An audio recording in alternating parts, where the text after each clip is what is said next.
Welcome to Massachusetts Historical Swordsmanship Art of the Rapier bonus material. In this video we're going to look at the pass and the crossover, as well as changing leads in place. Here Brian is on guard with the right lead. He can do an advance or a retreat with his right lead. He can do a forward crossover, still keeping his right lead, and he can do a backward crossover. Now he's changing leads with a passing step. He can advance with his left lead, he can retreat with his left lead, as well as do his crossovers. Now we're going to see what happens if he changes his lead in place by simply pointing his leading foot to his outside and pointing his rear foot forwards. From his left lead, Brian has effectively come into a right lead with a half crossover backwards.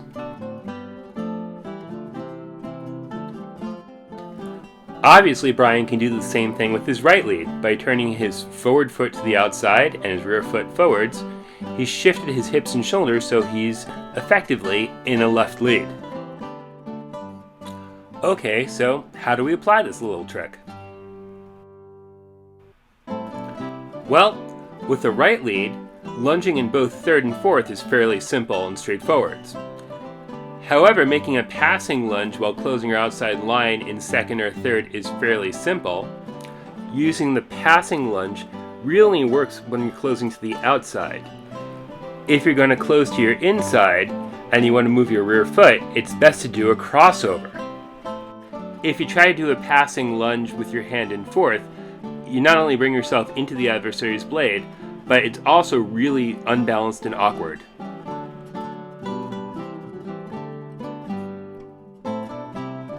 We can see this mechanic quite clearly in these plates from Fabris. Where he closes to the inside, in quarta he tends to use the crossover.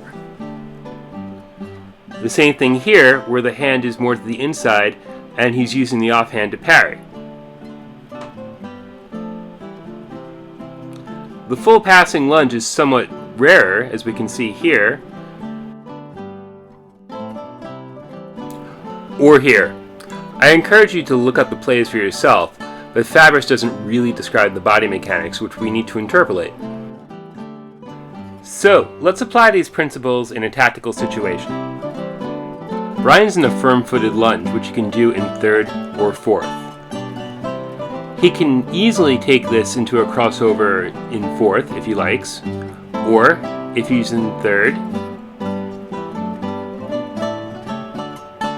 he can do the full passing lunge. If Brian's adversary should reply to his firm-footed lunge with an offensive action, then Brian can, if he's in fourth, easily go into Girata, or if he's in second or third, do a lunge to his left, counterattacking and voiding his target. When attacking, of course, standard operating procedure is to use a lunge.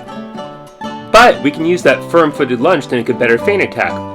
Brian can draw my parry with a firm-footed lunge, and then close to the inside with a crossover.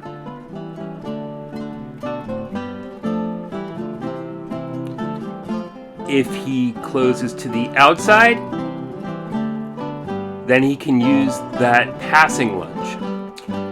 If I should happen to attack on the moment of his firm-footed lunge / feint, then he can make his counterattack however he needs to because his weight is already on his front foot, which leaves his rear foot free to do the Girata or to lunge to his left.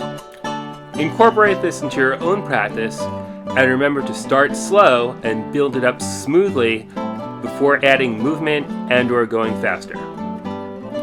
Thanks for watching. Please be sure to subscribe to our Patreon for more instructional videos and for special bonus features. Also, please check out our books, including Art of the Rapier, and be aware that remote classes and remote learning are available. Details are available on the Massachusetts Historical Swordsmanship website at mhsswords.com. Please also be sure to subscribe to our YouTube channel.